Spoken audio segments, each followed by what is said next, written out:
కాల్పులకు తెరలేపుతున్నారు. ఇరు వర్గాల మధ్య పెద్దెత్తున కాల్పులు జరిగాయి. ఈ నేపథ్యంలో ముగ్గురు తీవ్రవాదులని మన భారత ఆర్మీ మట్టుపెట్టింది. ఇంకా చాలా పెద్ద మొత్తంలో కూడా అక్కడ తీవ్రవాదులు ఉన్నట్టుగా వారి కదలికలను గుర్తించింది మన నిఘా వర్గం. అక్కడ డైరెక్ట్గా రాష్ట్రీయ రైఫిల్స్ యూనిట్ రంగంలోకి దిగింది. వారిని నీలమట్టం చేసే ప్రయత్నం చేస్తోంది. కనిపించిన వారిని కనిపించినట్టుగా అంతమొందించే ప్రయత్నం చేస్తోంది. ఉగ్రవాదుల కోసం కార్డన్ సెర్చ్ నిర్వహిస్తోంది కెల్లార్ ఏరియాలో.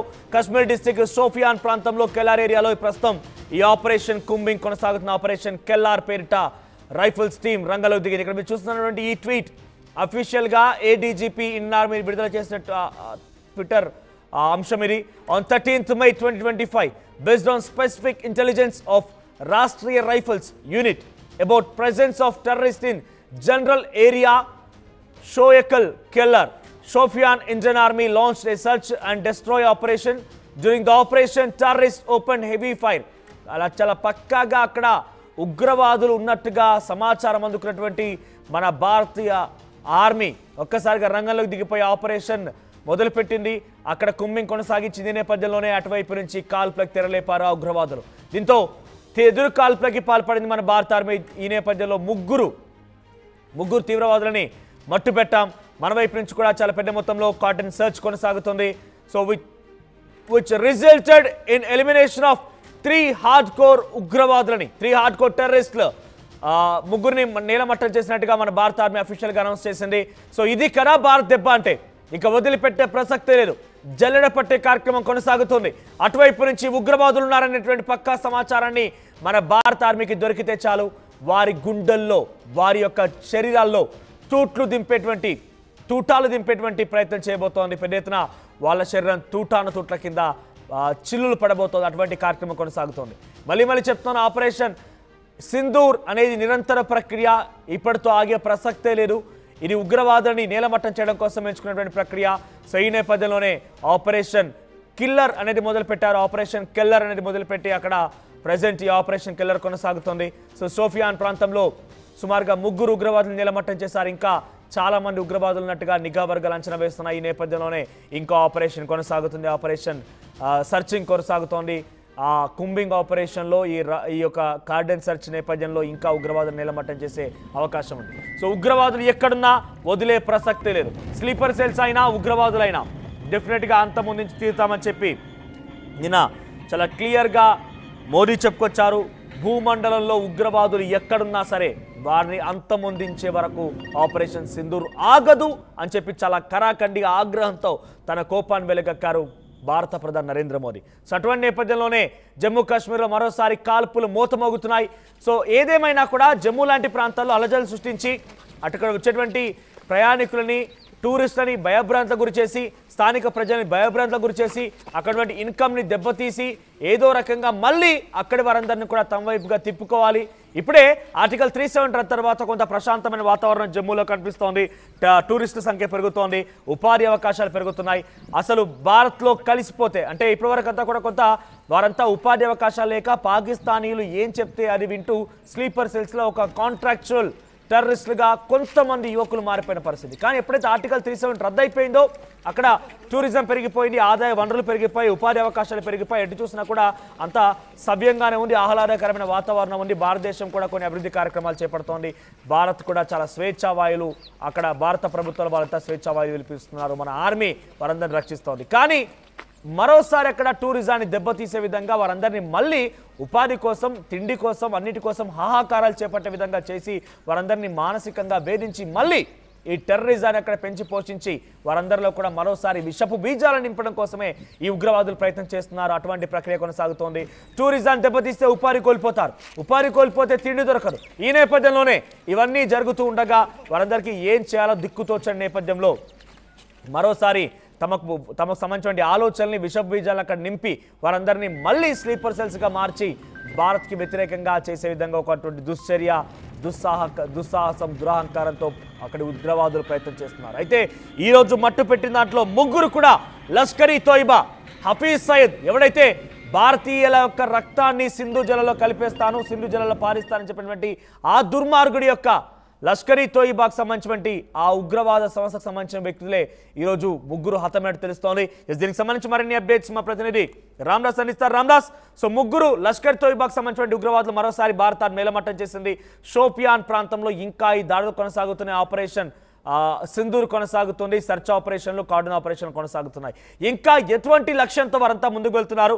ఈ ఉగ్రవాద స్థావరాన్ని మన భారత ఆర్మీ ఇంకా ఎటువంటి విధంగా నిలమట్టం చేయవచ్చు?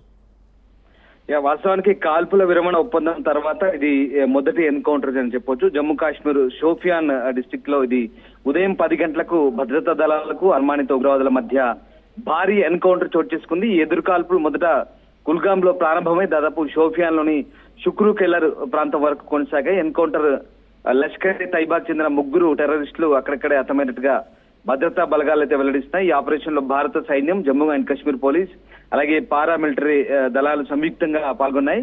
షోపియాన్ జిల్లా షుక్రూ కెల్లర్ ప్రాంతంలో ఉగ్రవాదులు సంచరిస్తున్నారనే పక్కా సమాచారంతో సెర్చ్ ఆపరేషన్ చేపట్టినట్లుగా అధికారులు అయితే వెల్లడించారు. ఉదయం 10 తర్వాత ప్రారంభమైన ఎదురుకాల్పులు ఇంకా కొనసాగుతున్నాయని తెలుస్తుంది. ఇటీవల పహల్గామ్ టెర్రర్ అటాక్ లో 26 మంది పౌరులు మరణించిన నేపథ్యంలో ఉగ్రవాదులు సంచరిస్తున్న సమస్యాత్మక ప్రాంతాల్లో భద్రతా బలగాలు అయితే కార్డినెన్స్ సెర్చ్ నిర్వహిస్తాయి. విస్తృతంగా తనిఖీలు చేస్తున్నాయి. అందులో భాగంగానే ప్రస్తుతం ఈ కూడా ఎన్కౌంటర్ లో హతమైనట్టుగా తెలుస్తోంది. ముఖ్యంగా లష్కర్ తైబాకి అనుబంధంగా ఉన్న ఎల్ఈటితో అనుబంధంగా ఉన్న ఈ ముగ్గురు ఉగ్రవాదులు హతమైనట్టుగా తెలుస్తుంది. గత నెలలో పహల్గామ్ లో జరిగిన ఘోరమైన దాడికి కారణమని భావిస్తున్న ఉగ్రవాదులపై విస్తృతమైన అణచివేత కొనసాగుతున్న నేపథ్యంలో ఈ ఎన్కౌంటర్ అయితే ప్రస్తుతం చోటు చేసుకుంది. కిల్లర్ ప్రాంతంలో ఉగ్రవాదుల ఉనికిపై నిఘా సమాచారం అందడంతో జమ్మూ కాశ్మీర్ పోలీస్ అండ్ భారత సైన్యం, సిఆర్పిఎఫ్ లతో కూడిన జాయింట్ ఆపరేషన్ ఇది. సో దీంట్లో ఉమ్మడి బృందం ఒక అనుమానిత రహస్య స్థావరాన్ని సమీపించగానే ఉగ్రవాదులు కాల్పులు జరిపారు. వెంటనే దానికి ప్రతీకార చర్యలకు దిగినామంటూ ఈ ఆపరేషన్ సంబంధించినటువంటి కొన్ని అంశాలను వెల్లడిస్తున్నారు. వాస్తవానికి ఇది సున్నితమైన అంశం కాబట్టి పోలీసు అంశాలు వెల్లడించడానికి భారత ఆర్మీ ఆఫీసర్లు ఇష్టపడారు. సో కాల్పులు అయితే ఇంకా కొనసాగుతున్నాయి. సో ఇంకా అడిషనల్ ఫోర్సెస్ డిప్లాయ్ చేస్తున్నామంటూ అంతవరకైతే సమాచారం ఇవ్వగలిగారు. సో దీంట్లో ముగ్గురు టెర్రరిస్టులు హతమయ్యారు. వారి గుర్తింపుకు సంబంధించిన నిర్ధారణ ఇంకా చేయాల్సిన పరిస్థితి కనబడుతుంది. సో ఏప్రిల్ 22న పహల్గామ్ ఉగ్రవాద దాడిలో పాల్గొన్నట్టు భావిస్తున్న ముగ్గురు మోస్ట్ వాంటెడ్ ఉగ్రవాదులకు సంబంధించి ఇప్పటికే పోస్టర్లు అతికించారు.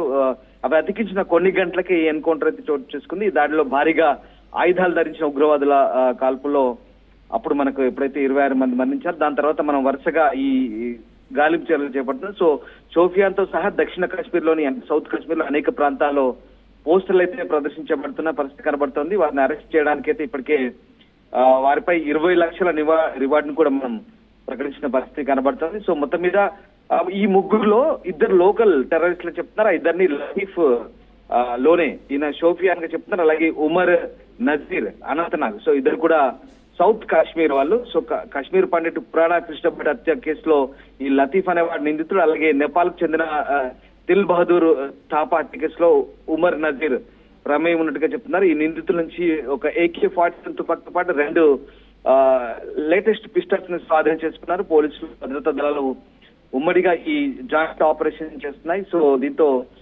భద్రతా దళాలకు ఏర్పడంతో కాల్ అయితే చేసుకున్న పరిస్థితి. సో ప్రస్తుతానికైతే ఈ చీడ పురుగులా మారినటువంటి వీళ్ళందరినీ కూడా ఏరివేసేందుకైతే ఫలితం పడుతున్న పరిస్థితి సో కనబడుతుంది. సో అలాగే అక్టోబర్ 26న జమ్మూ కాశ్మీర్ బారాముల్లా జిల్లాలో ప్రారంభమైన యాంటీ టెర్రర్ ఆపరేషన్ లో ఆర్మీ జవాన్ మరణించిన ఘటనలో కూడా ఈ లష్కర్ తైబా స్థానిక తీవ్రవాదులు ఉన్నట్టుగా చెప్తున్నారు. సో మొత్తం మీద అయితే ప్రస్తుతానికైతే జమ్మూ కాశ్మీర్ లో వాస్తవానికి ప్రస్తుతానికైతే ఇంకొక అప్డేట్ మీకు ఇది ఆచూకీ చెప్తే 20 లక్షలు అంటూ పహల్గామ్ దాడిస్తున్నటువంటి తీవ్రవాదుల పోస్టర్లతో ప్రస్తుతం అయితే అన్ని ప్రాంతాల్లో పోస్టర్లు అతికించారు. ఆచూకీ చెప్తే 20 లక్షలు